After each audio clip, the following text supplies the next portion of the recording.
आइए संत समाज, हम बड़े सौभाग्यशाली हैं कि आज आपके इस पावन ग्राम में बैठ करके भगवान की वही राम कथा मंदाकिनी को कहने का अवसर प्राप्त हुआ, जिस राम कथा मंदाकिनी को गोस्वामी बाबा जी ने रामचरितमानस में लिखा। ये वही राम कथा है जिसकी कथा आप सुनने बैठे हो, जिसे हम अमर कथा के नाम से जानते हैं। जो व्यक्ति भगवान की कथा को सुनता है उसका जो जीवन है धन्य हो जाता है, बहुत सागर से पार हो जाता है। तो आइए, हम बड़े सौभाग्यशाली हैं कि आज आपके इस पावन ग्राम में बैठ करके वही राम कथा की मंदाकिनी को आपके बीच में परोसने का अवसर हमको प्राप्त हुआ। और आइए, हमारी कथा प्रसाद के रूप में मिला है श्री रामचरितमानस का प्रथम सोपान बालकांड, दोहा क्रमांक 33, जहाँ गोस्वामी बाबा जी लिखते कि राम अनंत अनंत गुण अमित कथाओं विस्तार सुनी आज जरूर नाम मानी हई जिनके विमल विचार, जिनके विमल विचार। आइए, आज आप लोग कथा सुन रहे हो, तो आइए आज उस कथा का फल क्या होता है, राम का गुण क्या है, राम कितने अनंत है। आइए, ये कथा प्रसंग आप सभी के बीच में रखने का मैं प्रयास करूंगी। बालकांड की कथा, बाल लीला की कथा गोस्वामी बाबा जी ने प्रारंभ में सर्वप्रथम किन किन लोगों की सुमिरन की है, किन किन लोगों के चरणों में बारंबार प्रणाम किया है। आइए, ये पावन कथा प्रसंग, क्योंकि हर कार्य का प्रारंभ कहते हैं कि हम कोई भी कार्य प्रारंभ करने से पूर्व गणेश जी की वंदना करते हैं। उसी प्रकार से जब गोस्वामी बाबा जी ने रामचरित लिखना प्रारंभ किया ना, तो सबसे पहले श्रद्धा विश्वास भगवान रामचंद्र जी, सीता जी, भैया भरत जी सबका सुमिरन करके यहाँ तक कि दुष्टों का भी गोस्वामी बाबा जी ने प्रणाम किया। दुष्टों को प्रणाम करते हुए, संत और संत की महिमा को गान करते हुए ये रामचरितमानस को लिखना प्रारंभ किया। तो आइए, आज यही पावन कथा प्रसंग कि राम की कथा अनंत है, हरि कथा अनंता। आइए, हरि की कथा अनंत है, ये कथा प्रसंग पर आप लोगों के बीच चर्चा करने का प्रयास करेंगे। एक भजन करने के पश्चात प्रेम से बोलिए सियावर रामचंद्र की जय। ओम श्री महागणाधिपतये नमः। ओम श्री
बोल सियावर रामचंद्र की जय, दुर्गा महारानी की जय।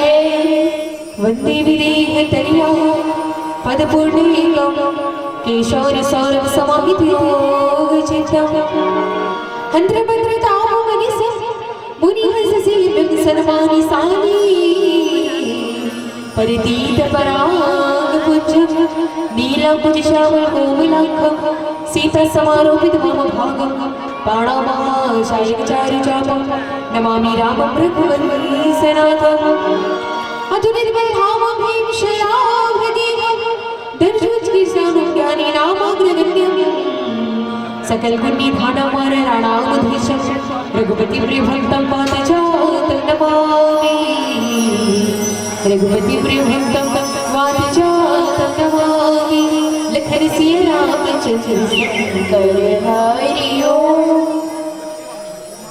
आइए सत्संग की इस पावन बेला में हम सभी वही श्री रामचरितमानस की कथा की ओर चले। जिया संत समाज गोस्वामी बाबा जी ने लिखा है कि राम अनंत गुण अमित कथा विस्तार सुनी आचर जो ना मारी गई जिनके विमल विचार। भगवान राम की कथा को वही व्यक्ति समझ सकता है, वही व्यक्ति अपने जीवन में धारण कर सकता है जिस व्यक्ति का जीवन सदाचार स्वच्छ है, निर्मल, जिसका मन कपट रहित है, जिसके मन में किसी भी प्रकार का छल कपट नहीं है, केवल और केवल वही भगवान राम की कथा को समझ सकता है। अच्छा, अब गोस्वामी बाबा जी ने तो लिख दिया भाई रामचरितमानस। मानस प्रेमी सज्जनों, आप सभी यहाँ पर भगवान की कथा सुनने बैठे, भगवान राम की कथा सुनने। तो आप सभी से मैं एक छोटा सा प्रश्न करना चाहूंगी कि आप सभी यहाँ पर क्यों बैठे हैं, क्यों बैठे हैं और क्या आवश्यकता पड़ी आज आप लोगों को यहाँ पर बैठ करके भगवान की कथा सुनने के लिए? आप लोग तो अच्छे खासे बैठे थे ना घर पर टीवी देखते या अपना काम करते, लेकिन अपने घर की सुख सौंदर्य को छोड़ करके आप लोग अपना अमूल्य समय दे करके आप लोग यहाँ पर बैठे हो, क्यों? इस बात पर विचार करना, विमर्श करना अत्यंत आवश्यक है कि वाकई में हम यहाँ पर बैठ करके कर क्या रहे हैं। आप सभी भगवान की कथा सुनने तो बैठे हैं, लेकिन भगवान की कथा क्यों सुननी चाहिए, इस बात पर विचार करना, विमर्श करना अत्यंत आवश्यक है। गोस्वामी बाबा जी ने रामचरितमानस लिखा क्यों है और आज के मनुष्यों को कथा क्यों सुननी चाहिए, इस बात पर पहले हमारे मन में विचार आना चाहिए, अपने आप से प्रश्न करना चाहिए कि वाकई में हम यहाँ पर बैठ करके कर क्या रहे हैं। भगवान की कथा सुनने तो बैठे हैं, लेकिन भगवान की कथा गोस्वामी बाबा जी ने लिखी क्यों? मानस प्रेमी सज्जनों, जब भगवान श्री हरि विष्णु जी इस धराधाम पर आते हैं, इस संसार पर आते हैं, इस संसार पर आकर के लीला करते हैं, चरित्र करते हैं, उन चरित्रों की कथा है श्री रामचरितमानस। भगवान रामचंद्र जी के चरित्रों की गाथा को श्री रामचरितमानस कहा गया है और यही रामचरितमानस की कथा सुनने आप लोग बैठे हैं। तो निवेदन है ध्यान पूर्वक मन लगा करके भगवान की कथा को सुनिए। गोस्वामी बाबा जी ने पहले राम को रखा, उसके बाद चरित्र को रखा, उसके बाद अंत में लिखते हैं मानस। मानस का मतलब होता है मंथन करना, चिंतन करना। भगवान रामचंद्र जी के चरित्रों की गाथा को अपने मन पे बैठा करके अपने दैनिक जीवन में लाना, अपने आदर्श में लाना, अपने व्यवहार में लाना ही श्री रामचरितमानस कहलाता है। और यही रामचरितमानस की कथा सुनने हम यहाँ पर बैठे हैं, क्योंकि भगवान अपने चरित्र के माध्यम से पूरे मानव समाज को, मनुष्य समाज को एक सच्चा और अच्छा इंसान बनने का संदेश देते हैं। ये है रामचरितमानस और ये है राम की कथा। क्योंकि मानस प्रेमी सज्जनों कहते हैं कि भगवान की कथा सुनने से मन की व्यथा जाती है, हमारे जीवन में जो भी दुख है, जो भी तकलीफ है, ये भगवान की कथा सुनने से समाप्त हो जाती है। अब आप कहोगे भाई कि हम तो हर साल यहाँ पर बैठ करके भगवान की कथा सुनते हैं, उसके बाद भी आज का जो मनुष्य है वो दुखी है, क्यों? उसके पीछे कारण है ना, हम भगवान की कथा सुनते बैठे तो रहते हैं, हमारा शरीर जो है कथा स्थान पर रहता है, लेकिन मन जो है कहीं और रहता है। शारीरिक रूप से हम बैठ तो जाते हैं, लेकिन मानसिक रूप से हमारा ध्यान कहीं और होता है। तो कहा भाई कि भगवान की कथा सुनने से मन की व्यथा जाती है, उसके बाद भी आज का जो मानव है वो दुखी है। उसके पीछे ये कारण है संसार। हम भगवान की कथा सुनते तो हैं, समझते भी हैं, भगवान की कथा को हम सुनते हैं, समझते हैं, लेकिन भगवान की कथा को हम अपने जीवन में अनुभव नहीं करते। जिस दिन हम भगवान की कथा को अपने जीवन में अनुभव करना प्रारंभ कर देंगे, उस दिन हमारे जीवन की व्यथा जो है समाप्त हो जाएगी। बस शर्त ये है कि हमको प्रयास करना होगा, क्योंकि रामचरितमानस की एक एक लाइन, एक एक पंक्ति, एक एक श्लोक, सोठा छंद हम मनुष्य के जीवन से जोड़ते हैं। और शर्त ये है कि भगवान की कथा को हमें अपने जीवन में अनुभव करना होगा, तब जाकर के हमारे जीवन की परेशानी जो है, व्यथा जो है वो समाप्त होगी। आइए संत समाज गोस्वामी बाबा जी श्री रामचरितमानस के प्रथम सोपान बालकांड दोहा क्रमांक 33 में लिखते हैं कि रामानंद अनंत गुणा अमित कथा विस्तार, सुनिया चर मानी गई जिनके विमल विचार, सुनिया चर मानी गई जिनके विमल विचार। मानस मंदिर सज्जनों, राम अनंत गुना, भगवान राम जो है वो अनंत है। अनंत कहने का मतलब जिसका कोई अंत नहीं है, वही राम है। अब भाई आप लोग राम की कथा सुनने बैठे हो, अच्छा ये बताइए राम कौन कौन जानते हैं कि राम कौन है भाई राम? आप सभी कथा सुन रहे हो ना, कल से कथा प्रारंभ हुई, आप सभी को इतने तो पता चल गया होगा कि राम कौन है। किसी को नहीं पता? ये वही राम है जिसका कोई अंत नहीं है, और राम सत्य है। जो व्यक्ति इस जीवन के सत्य को जान लिया, जो अपने जीवन में सत्य को धारण करने की क्षमता रखता है, वही राम है। और यही राम की कथा सुनने आप यहाँ पर बैठे हैं। राम कौन है? सत्य स्वरूप है, राम ज्ञान है। जिस व्यक्ति को ज्ञान का अनुभव हो गया अपने जीवन में कि हमारा ये जीवन जो है वास्तविक में संसार में हम आए क्यों हैं, इस संसार में हमारे आने का कारण क्या है, जिस व्यक्ति को इसका ज्ञान हो जाए, इसका बोध हो जाए, जिस व्यक्ति को ये पता चल जाए कि हमारे ये जो मनुष्य तन है ये संसारिक मोह माया के लिए नहीं बल्कि भजन के लिए बना है, जो व्यक्ति इस बात को समझ लेगा, जान लेगा, अपने जीवन में उतार लेगा, वही असली राम है, वही सत्य है। और जो सत्य को धारण करता है वही राम है। राम ही सत्य है और सत्य ही राम है, और यही ईश्वर है। तो बोले राम अनंत है, जिसका कोई अंत नहीं हो सकता, वही राम है। अब भाई राम को अनंत कह दिया गोस्वामी बाबा, उसके बाद क्या लिखते हैं? अनंत गुण। राम अनंत है लेकिन उनके गुण भी अनंत है। और राम क्या है? राम नाम है, और नाम क्या है? राम है। जो नाम की महिमा को जान लिया, समझो वो राम को जान लिया। गोस्वामी बाबा जी लिखते कि राम नाम को कल्पतरु की कल्याण निवासु। राम नाम एक कल्प वृक्ष है। संत समाज, जो व्यक्ति राम नाम को अपने जीवन में धारण करता है उसे मनचाहा फल मिलता है, ऐसा गोस्वामी बाबा जी लिखते हैं। राम जो है चंद्रमा, पूर्णिमा के चंद्रमा के समान प्रकाशमान है। जिस व्यक्ति के जीवन में ये राम रूपी चंद्रमा आ गया, उस व्यक्ति का जो जीवन है अंधकारमय को प्रकाशमय कर देता है। शर्त यह है कि हमें राम को समझना पड़ेगा, सत्य को समझना पड़ेगा। जिस दिन हम सत्य को जान लिए, उस दिन परमात्मा, उस दिन राम आपके जीवन में प्रवेश कर जाएगा। हम मनाते तो हैं कि राम जी का जन्म हो गया, राम जी का जन्म हो गया, लेकिन वास्तविक में राम जी का जन्म तो हुआ है संसार पर, लेकिन हमारे जीवन में कब अवतार होगा भगवान का? हमारे जीवन में अभी तक राम का अवतार हुआ नहीं है, राम का जन्म नहीं हुआ है। इस संसार में हो चुका है राम का जन्म, लेकिन कहाँ? त्रेता युग में। कलयुग में कब होगा राम भगवान का जन्म? बोले मनुष्य के जीवन में जिस दिन श्रद्धा, विश्वास और प्रेम, ये तीन चीज भगवान के चरण कमलों में जा करके लीन हो जाएंगे, उस दिन हमारे जीवन में भगवान राम का जन्म होगा, भगवान राम की कथा का उजागर होगा। इसलिए गोस्वामी बाबा जी राम कथा को प्रारंभ करने से पूर्व सभी इष्ट देव को सुमिरन करते हैं। और गोस्वामी बाबा जी लिखते कि राम अनंत है और उनका गुण जो है अनंत है।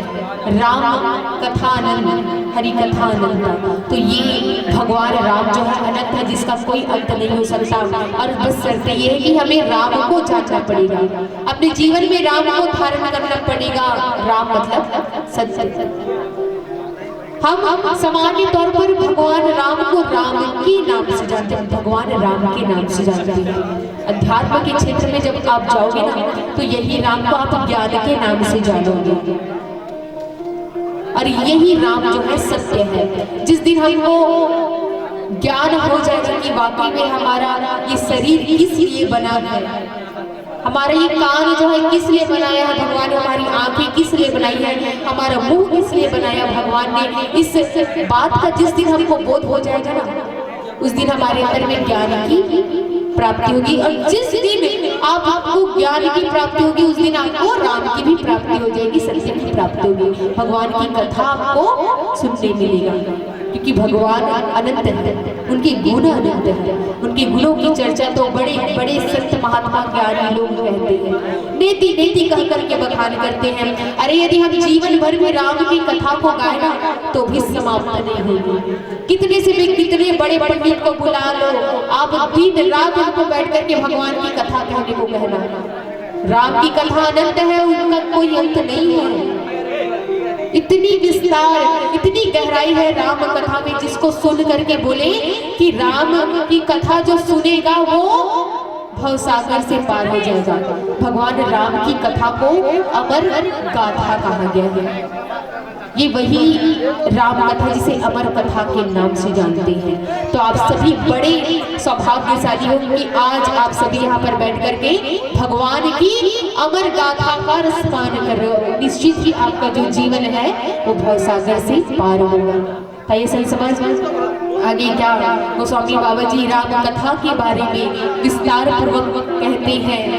राम कथा को लिखने से पहले राम के गुणों की चर्चा करते, उनके नाम की वंदना करते हैं। तो ये एक भजन के पश्चात आप सभी के बीच आगे की कथा प्रसंग को मैं रखने का प्रयास करूंगी।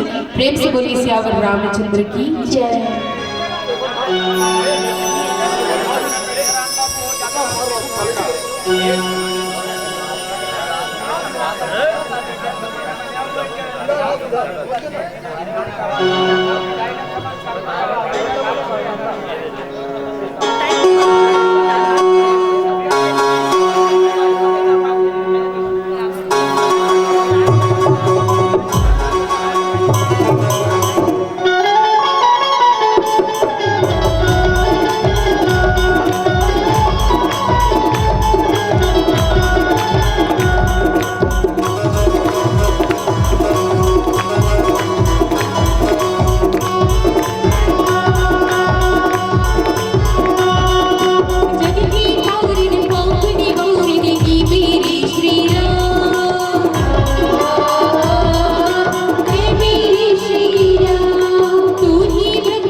भीतर जाएगा लखन तो है तेरा सहारा हनुमत है तेरा दुलारा लखन तो है तेरा सहारा हनुमत है तेरा दुलारा महिमा तेरी मैं गाऊं जय श्री राम सारे जग को सुनाऊं जय श्री राम महिमा तेरी मैं गाऊं सारे जग को सुनाऊं मेरी सबको तेरा बलिदान तेरा मेरा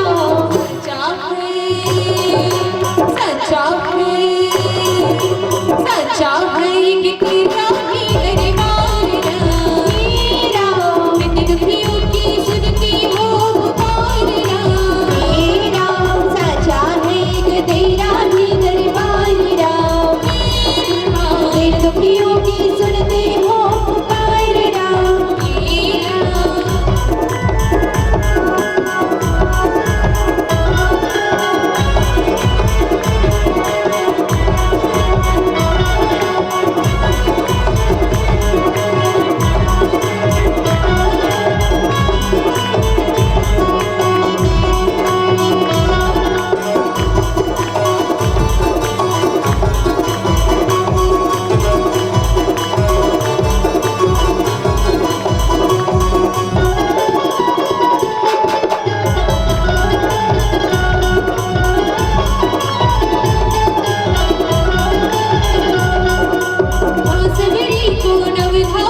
सुनाई थी मेरे धन्यताओं को हीरे से नवाई थी तूने अमृत देखी प्रभु ने कामत किया दर्शन दी तूने उन्हें वैकुंठ धाम दिया रावण को तूने मारा विभीषण को दिया सहारा रावण को तूने मारा विभीषण को दिया सहारा महिमा तेरी मैं गाऊं जय श्री राम सारे जग को सुनाऊं जय श्री राम महिमा तेरी मैं गाऊं सारे जग को सुनाऊं मेरे को तेरा बलिदान मेरा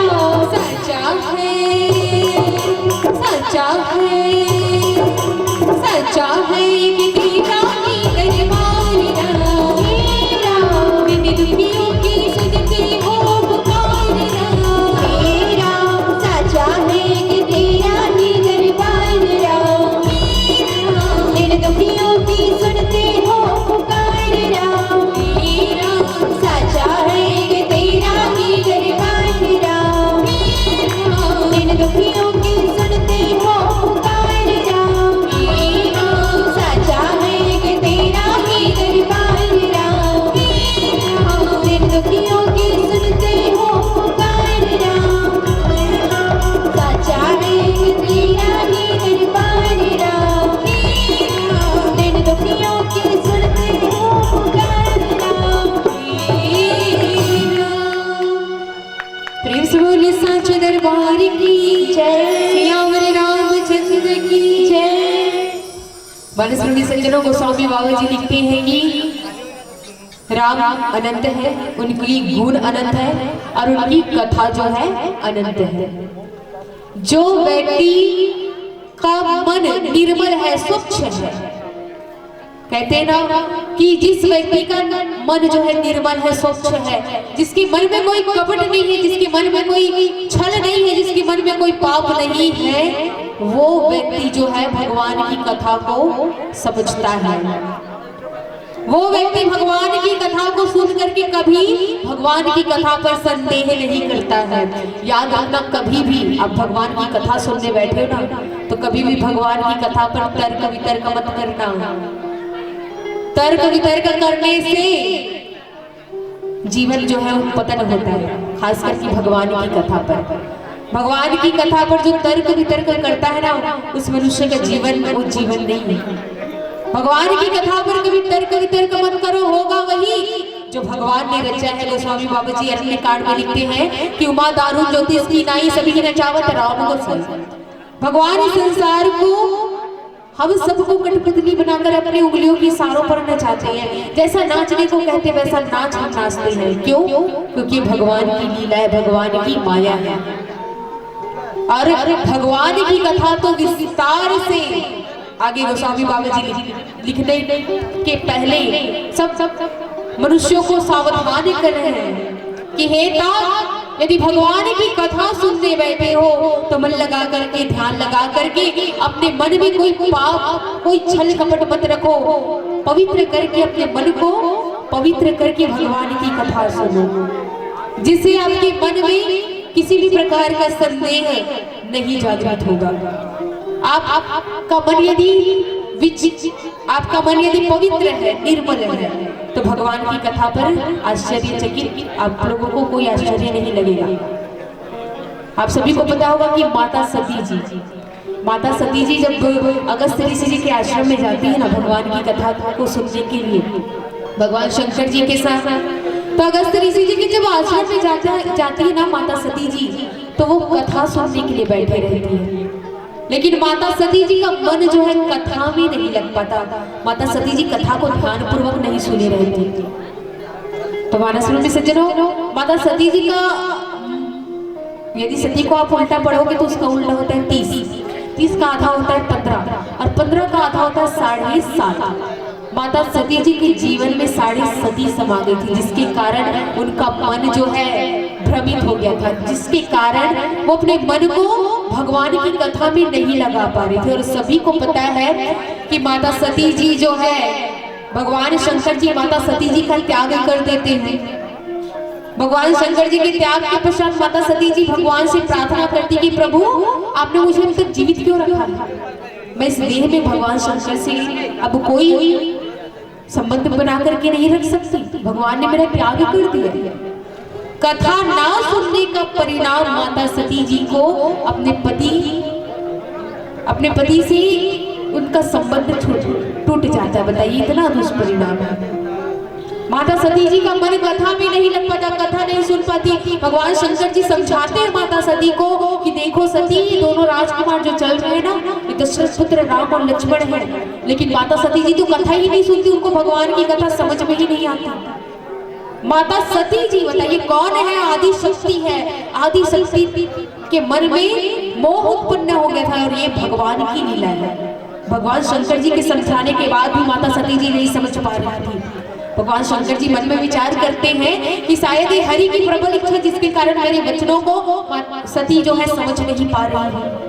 और माता सती जी कथा ना सुनने का परिणाम अपने पति से, उनका पति भगवान शंकर जी माता सती जी का त्याग कर देते। बताइए इतना भयंकर परिणाम कथा ना सुनने का। इसलिए बार बार कहा जाता है कि कथा सुनने बैठे तो ध्यान पूर्वक मन लगा करके सुनो। भगवान शंकर जी तो बढ़िया सुंदर श्रोता बन करके कथा सुन रहे थे। आप सभी को बता दूं कि श्रोता जो होते हैं 3 प्रकार के होते हैं। पहला होता है श्रोता जो भगवान की कथा को ध्यान पूर्वक मन लगा करके सुने, उसे सच्चा श्रोता कहा गया है। दूसरा होता है श्रोता जो भगवान की कथा में आकर के भगवान की कथा को सुनते सुनते जो सो जाता है, उसे दूसरे प्रकार का श्रोता कहा गया है। और तीसरी प्रकार का श्रोता उसे कहते हैं जो कथाकार की कथा को तो नहीं सुनता, लेकिन कथाकार की कथा को सरोता के समान बराबर भागों में बांट दे, अर्थात भगवान की कथा में तर्क वितर्क करना प्रारंभ कर दे। ये तीसरे प्रकार का श्रोता कहा गया है। तो ये 3 प्रकार के श्रोता में जो सबसे पहला होता है श्रोता जो भगवान की कथा को ध्यान पूर्वक मन लगा करके सुने, उसे सच्चा श्रोता कहा गया है। तो आप सभी देख लो भाई कि आप सभी कौन से प्रकार के श्रोता हो। मैं तो चाहूंगी कि आप सभी एक सच्चे श्रोता बनकर के भगवान की कथा को सुनिए, क्योंकि इस कथा का परिणाम अभी मैंने आपको प्रमाण भी दिया कि कथा ना सुनने का परिणाम क्या हुआ है। माता सती जी के साथ क्या हुआ है? गरुड़ जी महाराज को मोह हो जाता है जब भगवान श्री रामचंद्र जी और भैया लक्ष्मण जी नागपाश के बंधन में बंधे ना मेघनाथ द्वारा, तो उनके नागपाश के बंधन को छुड़ाने के लिए गरुड़ जी महाराज को बुलाया जाता है। तो गरुड़ जी महाराज जब आते हैं तो मन में विचार करते हैं, गरुड़ जी महाराज कौन है? कौन है भाई? भगवान विष्णु जी के सवार है।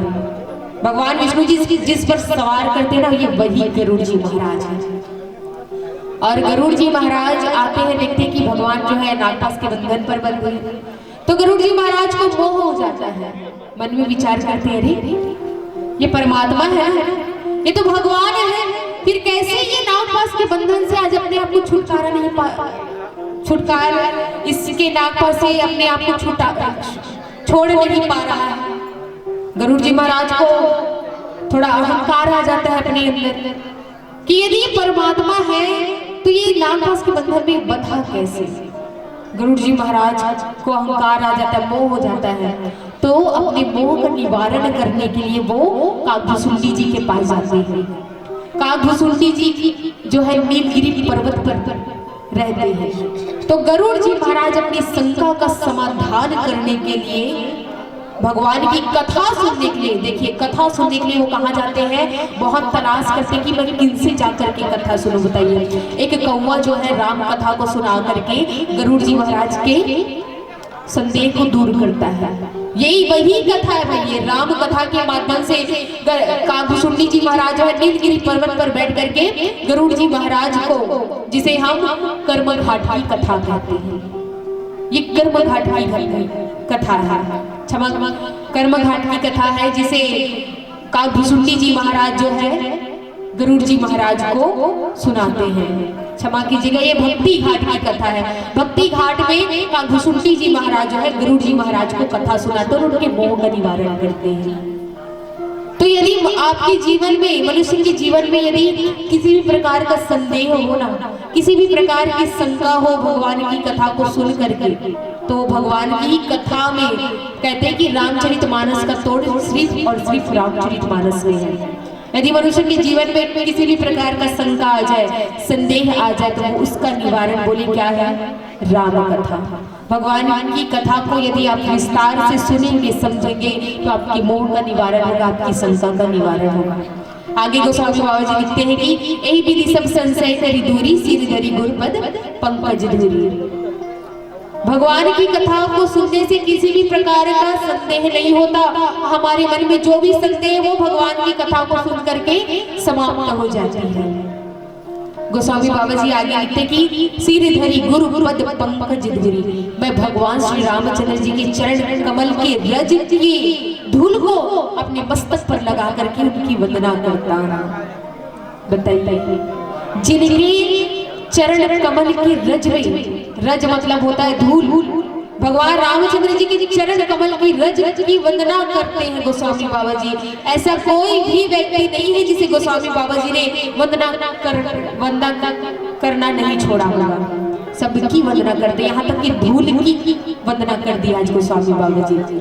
आप सभी देखना कि संत समागम जब आते, कोई संत आता है आपके गांव में, जब वो संत जो है आपको कथा सुना करके जिस धरती पर वो पैर रखा है ना, जब उस धरती पर पैर रखता है तो उसके पैर के जब चरणों के निशान जब बनते हैं ना, जब वो संत वहां से निकल जाते हैं ना, तो लोग क्या करते हैं, उनके चरण कमल के रज के धूल को, अर्थात रज को, उनके धूल को अपने मस्तक पर लगाते हैं। उसी प्रकार से आज गोस्वामी बाबा जी भगवान रामचंद्र जी के चरण कमलों की रज को अपने मस्तक पर लगाते हुए उनकी रज की वंदना करते, कहते हैं कि भगवान रामचंद्र जी के चरण कमल के रज में वो शक्ति है कि एक पत्थर को नारी बना देती है। इतनी शक्ति है भगवान के चरण कमलों की रज में। आप सभी को पता होगा कि किस प्रकार से गौतम ऋषि की पत्नी अहिल्या गौतम ऋषि के श्राप के कारण जो है पत्थर बन जाती है। भगवान के चरण स्पर्श मात्र से, उनकी चरण कमलों की रज पड़ते ही, उनके स्पर्श पड़ते ही एक पत्थर जो है नारी में परिवर्तित हो जाता है, वो वही अहिल्या है। तो गोस्वामी बाबा जी वही चरण कमलों की रज की प्रार्थना कर रहे हैं कि भगवान के चरण कमलों की रज में वो शक्ति है। हम कहते हैं ना कि कण कण में भगवान है, ये वही शक्ति है, ये वही आराधना है। बस हमको शर्त ये है कि हमें पहचानना होगा, हमें सत्य को जानना होगा, और सत्य कौन है, तो बोले राम। तो ऐसे ऐसे गुण हैं भगवान रामचंद्र जी के चरित्र में हमें देखने को मिलता है, और वही गुण की पूजा हमें करनी, वही गुण की श्रद्धा हमें अपने जीवन में करनी है। मैंने तो प्रारंभ में ही कहा था कि जिस दिन हमारे जीवन में श्रद्धा, विश्वास और प्रेम, ये तीन चीज हमारे जीवन में आ जाएगी ना, उस दिन हमारे जीवन में भगवान का अवतार होगा। इसलिए गोस्वामी बाबा जी ने पहले राम और सीता को सुमिरन करने से पहले किनकी प्रार्थना की? बोले श्रद्धा विश्वास रूपिणो, श्रद्धा स्वरूप माता पार्वती जी और विश्वास स्वरूप भगवान शंकर जी। पहले भगवान शंकर जी और माता पार्वती जी की आराधना करते हैं गोस्वामी बाबा जी। उसके बाद भगवान रामचंद्र जी और माता सीता जी को सुमिरन करते हैं। तो ये सब रामचरितमानस लिखने से पूर्व राम नाम की वंदना कर रहे हैं, उनके नाम की वंदना कर रहे हैं, उनके गुणों की वंदना कर रहे हैं। मानस में से दिनों आइए आगे क्या होता है भजन करने के पश्चात जानने का प्रयास करेंगे। प्रेम से बोलिए सियावर रामचंद्र की जय। आइए पीली बत्ती का संकेत और आगे गोस्वामी बाबा जी लिखते हैं कि सादर शिव ही नाई अब माथा बरनऊ बिसद राम गुण गाथा। मैं इन सब को सिर नवा करके आज रामचरितमानस का प्रारंभ कर रहा हूँ, भगवान की कथा का प्रारंभ कर रहा हूँ। संवत 1631 करहु कथा हरिपद धरी सीसा।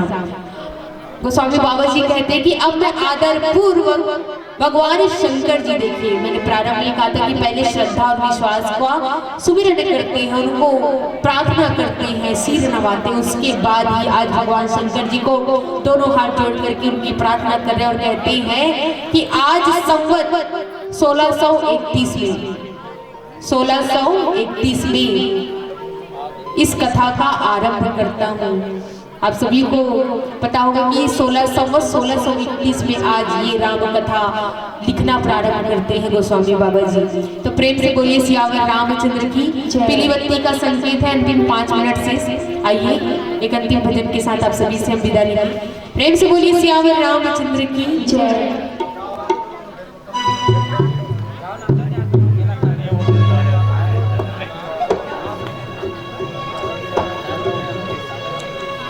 पाली हर जिंदगी 4 दुनिया माटी माया माई सारी दुनिया। हरि भक्ति भजला भुलाई नारी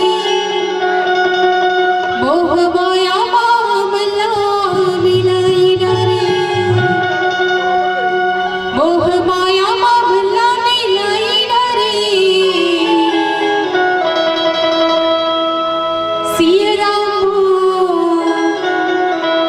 हरि राम ताली बजा के जयकारा संग धीरे धीरे डोल। आइए अंतिम भजन है तो मैं चाहती हूँ कि आप सभी दोनों हाथ जोड़ करके भगवान राम के नाम की ताली बजाइएगा और हमारे साथ हमारे भजनों को गाइएगा। प्रेम से बोलिए सांची दरबार की।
राम की रखाली जिंदगी बना दे और चाहे करे उधारी।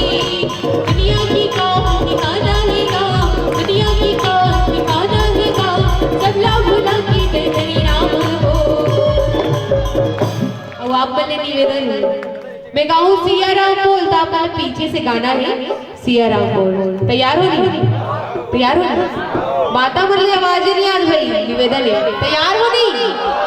अब भैया बोलो तब पहली कौन ला देखो, भैया बोलना देखो कि माता बोलना? नारी शक्ति बहाने का, तो पहली नारी बोलने देखो। सिया राम बोल हरि नाम बोल। अब भैया बोलना देखते हैं सिया राम बोल। अधिक पण आवाज आना चाहिए महतारी हो, आप मन की संख्या ज्यादा लगत है बोला। सिया राम बोल हरि नाम बोल। और दोनों हाथ ला उठा के, दोनों हाथ ला उठा के, कौन कौन ला हाथ दे भाई भगवान, कौन कौन ला हाथ दे समझ ना दे। तो दोनों हाथ ला उठाना, थोड़ा जोर लगाना है और जोर लगा के जयकारा लगाना है, मोर साथ गाना है। बोल साचे दरबार की सिया राम बोल हरि नाम बोल, ताली बजा के जयकारा सके धीरे धीरे हो। सिया राम बोल हरि नाम बोल, ताली बजा के जयकारा संग धीरे धीरे डोल। माई है जीने की चारी दुनिया, मठी मैया माई सारी दुनिया। आई है जीने की चार दुनिया, मठी मैया माई सारी दुनिया। मी भजन भुलाई रे, ओ माया मोहल्ला में गाई रे, ओ माया मोहल्ला में गाई रे। बोल साचे दरबार की सिया राम बोल हरि नाम बोल, ताली बजा के जयकारा सके धीरे धीरे हो। सिया राम बोल हरि नाम बोल, ताली बजा के जयकारा संग धीरे धीरे डोल। सिया राम बोल हरि नाम बोल, ताली बजा के जयकारा सके धीरे धीरे हो। सिया राम बोल हरि नाम बोल, ताली बजा के जयकारा संग धीरे धीरे डोल। सिया राम बोल हरि नाम बोल, ताली बजा के जयकारा सके धीरे धीरे हो। सिया राम बोल हरि नाम बोल, ताली बजा के जयकारा संग धीरे धीरे डोल। प्रेम से बोलिए साचे दरबार की जय।